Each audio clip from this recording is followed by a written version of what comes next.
Cuán firme cimiento se ha dado a la fe de Dios en su eterna palabra de amor. Con el propósito de compartir con usted todo el consejo de Dios, le presentamos A través de la Biblia, un análisis de la Biblia, libro por libro, que nos ayudará al crecimiento de la vida espiritual. Estos estudios fueron diseñados por el Dr. J. Vernon McGee, destacado maestro y expositor de la Biblia. Le invito a que nos acompañe en este fascinante recorrido de A través de la Biblia. Cuán firme cimiento la palabra de Dios. Qué grato placer estar con ustedes otra vez. Les doy la bienvenida a otro encuentro con la palabra de Dios. Y ya mismo les invito para que abran sus Biblias, si la tiene a mano, por supuesto, en la primera carta de San Pablo a los Corintios. Primera carta de San Pablo a los Corintios, capítulo 5, verso 7. Y avanzaremos hoy en nuestro recorrido y viajando en nuestro imaginario autobús bíblico hasta el capítulo 6, verso 2. Primera de Corintios 5, 7 hasta el 6, 2. Será la base de nuestro estudio en esta jornada. Damos gracias a Dios que podemos estudiar la Biblia con toda libertad. La Biblia, palabra de Dios estudiada por gente como usted, como nosotros, hace que las naciones, los pueblos, las ciudades cambien su sentido hacia lo que es bueno, hacia lo que hace bien desde todo punto de vista. Si desea saber más del contenido de este programa y otros recursos que tenemos disponibles, puede acceder a Internet a la siguiente dirección: escuchar.atravesdelabiblia.org. escuchar.atravesdelabiblia.org, todo con minúscula. Le recuerdo que tenemos grandes deseos de enviarle a usted, si nunca las ha recibido, las notas y bosquejos de estos estudios. Los ofrecemos sin costo alguno para usted.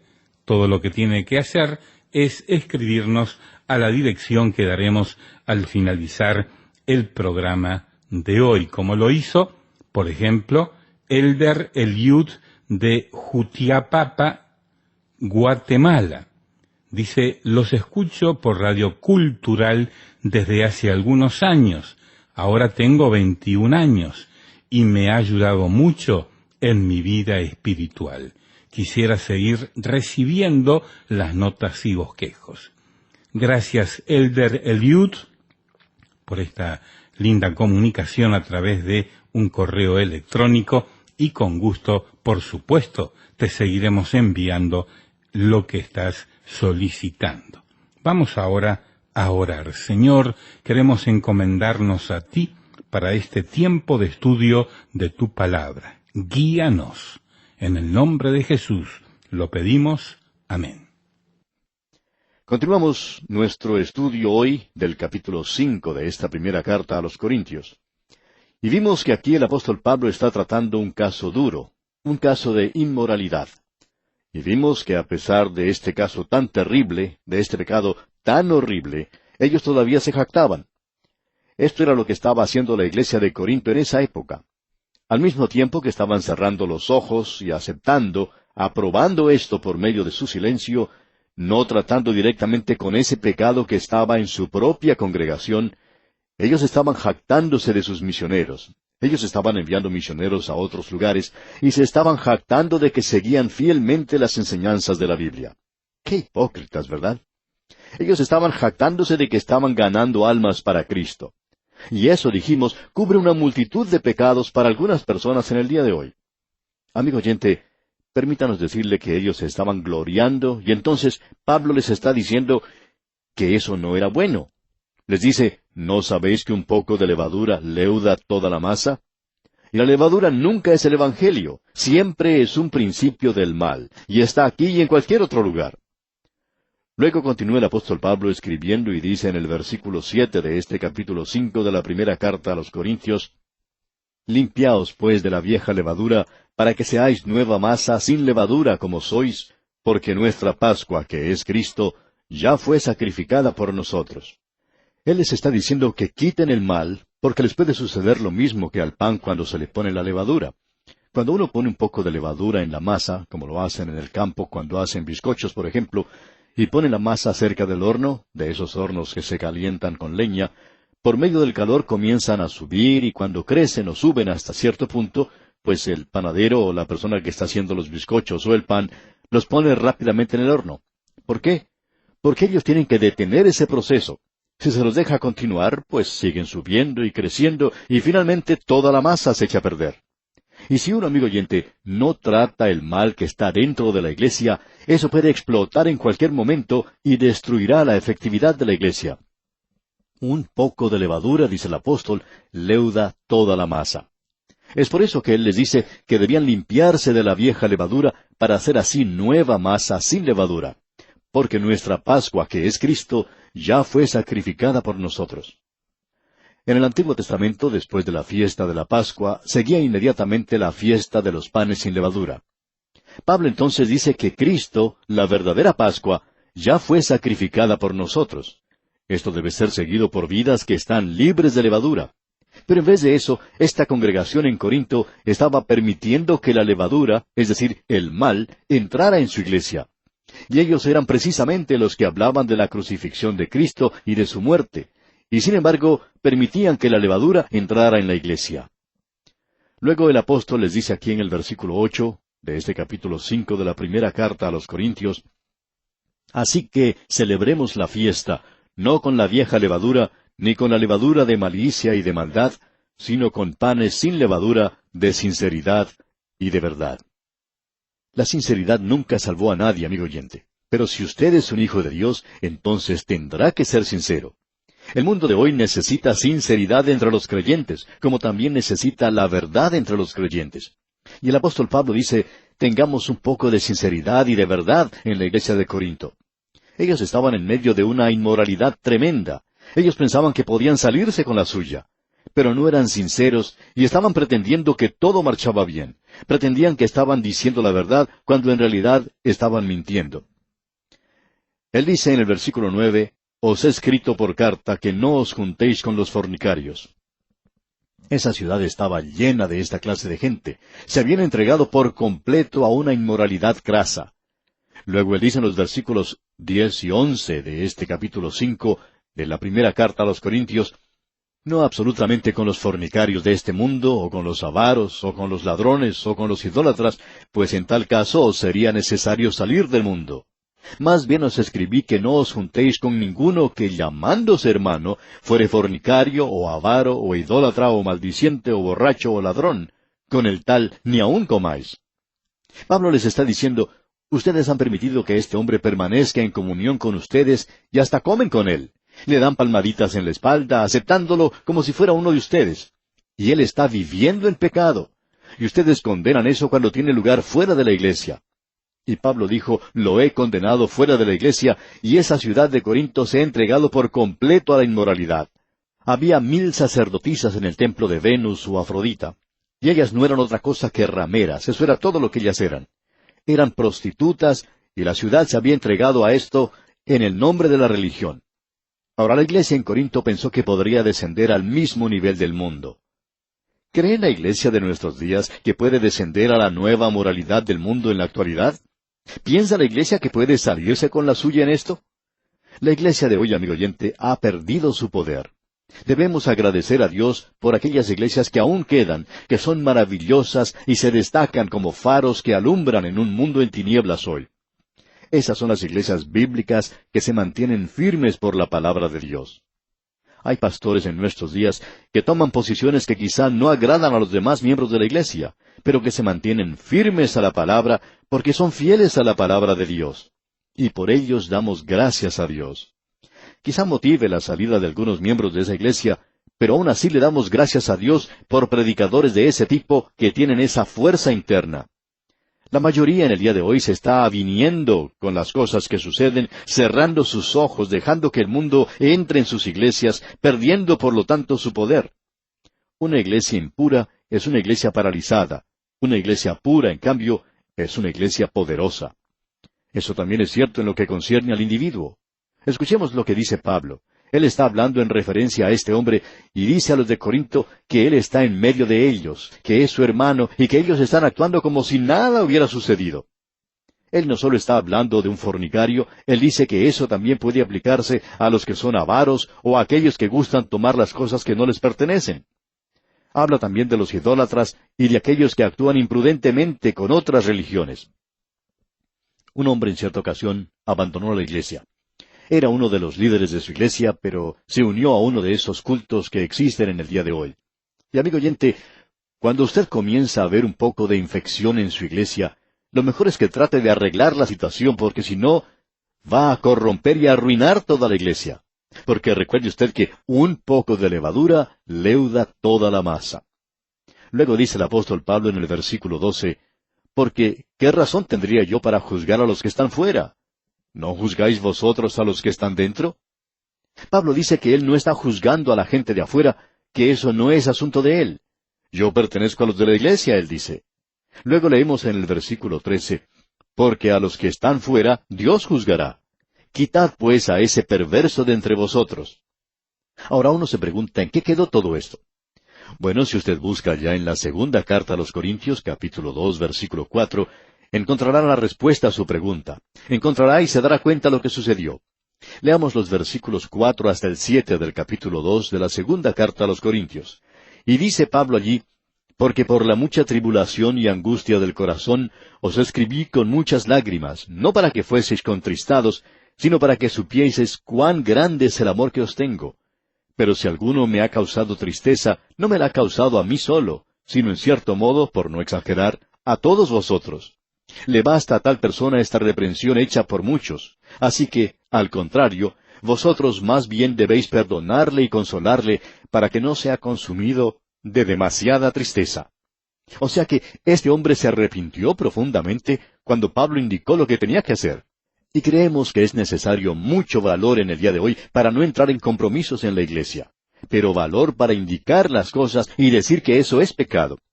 Y creemos que cuando lo es, la persona que es culpable podrá decir como David, yo soy el culpable, yo soy el que hizo eso. Todo esto fue llevado a cabo de una manera muy buena de parte de la iglesia en Corinto. ¿Por qué? Porque Pablo tuvo el valor de escribir este tipo de carta. Y usted puede ver que en la segunda carta a los Corintios, capítulo 7, versículo 12, Pablo dice, así que, aunque os escribí, no fue por causa del que cometió el agravio, ni por causa del que lo padeció, sino para que se os hiciese manifiesta nuestra solicitud que tenemos por vosotros delante de Dios. Pablo dice, yo lo hice por el bienestar de la iglesia de nuestro Señor Jesucristo. Ahora, amigo oyente, en este día en que tenemos una actitud endeble, hipócrita de decir, bueno, yo no quiero hacer esto público, no quiero crear ninguna clase de problema. Vamos a poner esto en algún lugar, en un rincón, y olvidarlo. Amigo oyente, Dios no puede bendecir eso. Dios no bendice eso, y si lo hiciera, sería mentiroso, y sabemos que Dios nunca miente. Dios lo juzgará. ¡Qué tremenda lección tenemos aquí! Bien, llegamos ahora al capítulo 6 de esta primera epístola a los Corintios. Y vamos a encontrar aquí la respuesta a una de las grandes cuestiones del momento. Veremos qué es lo que nos dice en cuanto al asunto de los derechos civiles. Y sinceramente hablando, este capítulo es un poco más amplio que simplemente eso. Quizás sea una manera un poco limitada de considerarlo, y nosotros queremos dedicar nuestros comentarios al espectro completo en lo que se relaciona al creyente y su relación con el Estado o el gobierno. Los derechos civiles son solo una parte de un contenido mucho más amplio. Se le dice al creyente de nuestro día que él tiene una ciudadanía doble. Y creemos que en muchas oportunidades es mal interpretada por los de afuera, así como también por los mismos creyentes. Pablo dice a los creyentes de Filipo, allá en su carta a los Filipenses, capítulo 3, versículo 20, «Mas nuestra ciudadanía está en los cielos». Esa palabra ciudadanía aquí proviene de polituma. Y si usted quiere la traducción literal de ella, se puede decir que nuestra política está en los cielos. Amigo oyente, ese es un lugar en el que ellos no parecen estar hoy. Mas nuestra ciudadanía o política está en los cielos, de donde también esperamos al Salvador, al Señor Jesucristo. Ahora eso no le quita al creyente su responsabilidad hacia su gobierno. El creyente tiene responsabilidad hacia ambos, es decir, hacia Dios y hacia su propio gobierno. Nuestro Señor Jesucristo lo expresó cuando los herodianos le hicieron una pregunta. Ellos le preguntaron si era lícito dar tributo al César o no. Y Él les contestó, «Dad pues al César lo que es de César». Y nosotros tenemos una responsabilidad hacia el gobierno y también la tenemos hacia Dios, porque el Señor Jesucristo, recordará usted, continuó diciendo, «Y dad a Dios lo que es de Dios». El creyente, pues, tiene una responsabilidad secular y también tiene una responsabilidad espiritual. Ahora el apóstol Pablo define las responsabilidades del creyente hacia el gobierno. Él indicó ciertas guías que son muy difíciles de dejar de comprender. Por ejemplo, allá en su primera epístola a Timoteo, capítulo 2, versículos 1 al 4, dice, «Exhorto ante todo a que se hagan rogativas, oraciones, peticiones y acciones de gracias por todos los hombres, por los reyes y por todos los que están en eminencia, para que vivamos quieta y reposadamente en toda piedad y honestidad. Porque esto es bueno y agradable delante de Dios nuestro Salvador, el cual quiere que todos los hombres sean salvos y vengan al conocimiento de la verdad». En nuestro propio país, en nuestro propio lugar de residencia, nosotros tenemos que intentar por lo menos a tener paz y obedecer las leyes y que las autoridades sean reconocidas. ¿Por qué? Para que nosotros podamos predicar el Evangelio. Esa es la razón que Pablo le da a Timoteo en el párrafo que hemos leído. Y nosotros ya lo hemos visto cuando estudiamos el capítulo 13 de la Epístola a los Romanos.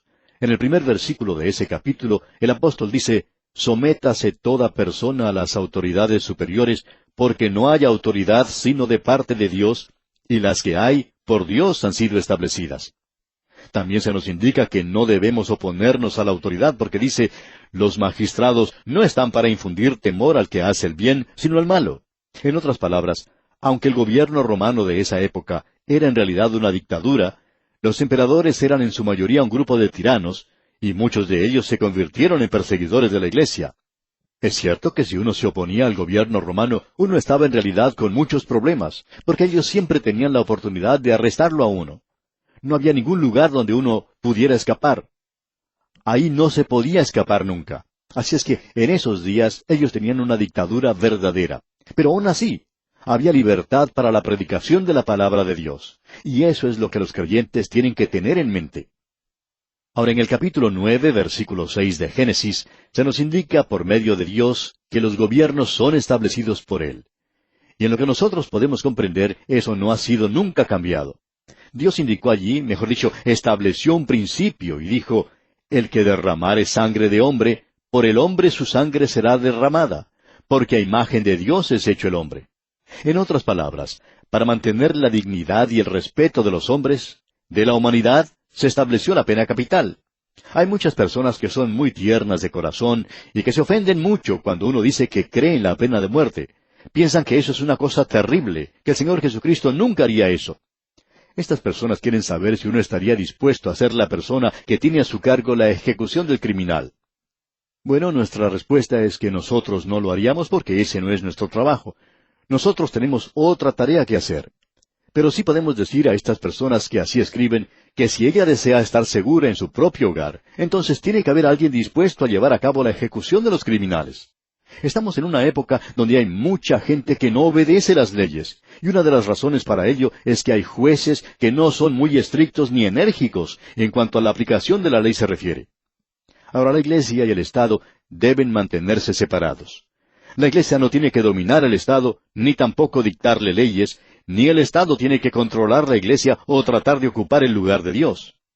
En una sociedad secular, el secularismo siempre ocupa el lugar de Dios, y esa es la idolatría moderna. Encontramos en el día de hoy que la gente pone al secularismo en el lugar de Dios, y hay personas que hasta intentan cambiar lo que dice la Biblia. Alguien envió una vez un dicho, en el que se había cambiado algo del Salmo 23 y allí decía, «La ciencia es mi pastor, nada me faltará». Nosotros hallamos en la actualidad que la Iglesia está mezclándose en cosas como estas. Hay muchos de tendencia liberal que dicen que el rebelarse contra la ley humana en el nombre de una ley más superior puede ser una salvación creativa del mundo del estancamiento, pero que el desobedecer la ley también puede ser anárquico y destructivo. Porque los hombres se pueden convencer ellos mismos que sus opiniones son las mismas que las de Dios. Esa es la opinión, creemos nosotros, de muchas personas en nuestros días. Hay muchos que piensan que están ocupando el lugar y hablando en lugar de Dios. Con esa base creemos que ahora estamos listos para estudiar lo que tenemos delante de nosotros. Es un pasaje muy importante de la palabra de Dios el que tenemos en el capítulo 6 de esta primera carta a los Corintios. Y Pablo dice aquí en el primer versículo, ¿osa alguno de vosotros, cuando tiene algo contra otro, ir a juicio delante de los injustos y no delante de los santos?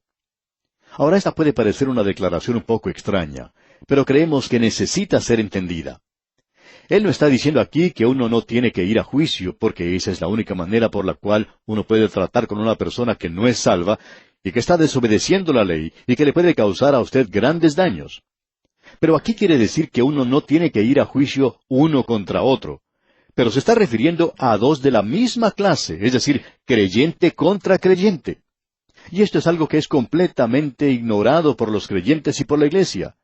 Las diferencias entre los creyentes no deberían tener lugar en un tribunal secular. Esos asuntos deberían ser arreglados entre los creyentes. Los problemas y las diferencias que ocurren dentro de la Iglesia nunca tienen que ser presentados ante los incrédulos. Las diferencias que pueden aparecer individualmente tienen que ser adjudicadas entre los mismos creyentes, y creemos que esa es la razón por la cual el divorcio entre dos creyentes es muy malo. Pero lo hace peor aún el ir ante un tribunal secular y presentar todos los problemas ante los incrédulos.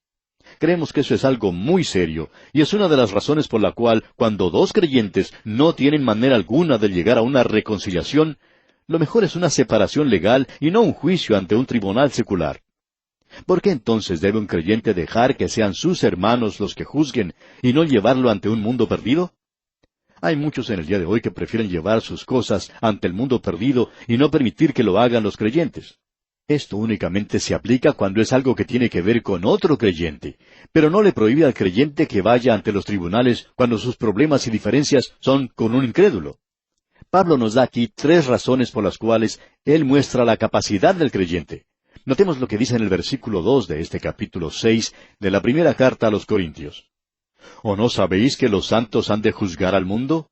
Y si el mundo ha de ser juzgado por vosotros, ¿sois indignos de juzgar cosas muy pequeñas? Usted es un creyente, amigo oyente. Entonces usted tendrá parte en el juicio que vendrá sobre esta tierra cuando el Señor regrese. Aquí no estamos hablando del gran trono blanco. Los perdidos son los que tendrán que presentarse ante Cristo y están corriendo en esa dirección ahora mismo. Pero debemos comprender que esto tiene que ver con la adjudicación de los asuntos de este mundo hasta la eternidad, por lo menos así pensamos nosotros. Y Pablo dijo al joven predicador Timoteo, en su segunda carta a Timoteo, capítulo 2, versículo 12, «Si sufrimos, también reinaremos con él». Y creemos que eso es lo que se quiere decir aquí en este pasaje en la primera carta a los Corintios. Nosotros juzgaremos y debemos indicar cuál será el castigo que corresponde en los asuntos de este mundo. Y vamos a detenernos aquí, amigo oyente, porque nuestro tiempo ha concluido. Continuaremos, Dios mediante, en nuestro próximo programa. Le invitamos a sintonizarnos. Será pues hasta entonces que la presencia del Dios vivo y verdadero sea una tangible realidad en su vida. Lamentablemente el tiempo se nos ha terminado. ¿Qué le ha parecido el programa? Nos gustaría saber cómo le ayudó. En pocos segundos más le daré la dirección para que nos escriba. Usted puede escuchar, a través de la Biblia, de lunes a viernes, en esta emisora y en este mismo horario. Será un grato placer poder enviarle las notas y bosquejos de este programa.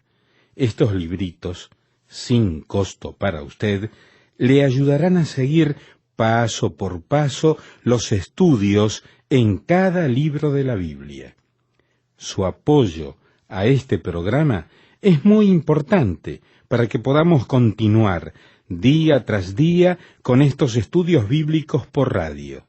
Pedimos su apoyo en oración y con sus ofrendas y donaciones para que podamos continuar en esta emisora.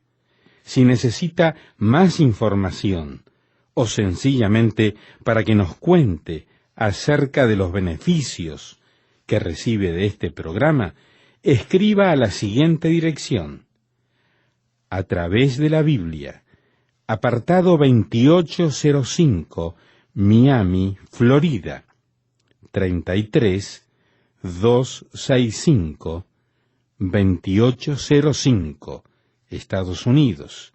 Repito, programa A través de la Biblia, apartado 2805, Miami, Florida, 33265, 2805, Estados Unidos.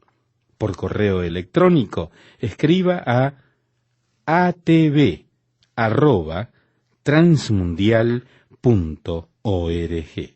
Telefónicamente puede llamarnos ahora mismo gratuitamente al siguiente número: 1-800-880-5339. 1-800-880-5339. Amigo y amiga, nos tenemos que despedir ya mismo. Pido a Dios que le bendiga. Este programa es producido bajo los auspicios de Radio Transmundial. Todo lo pagó Cristo, quien por mí libremente derramó su sangre carmesí.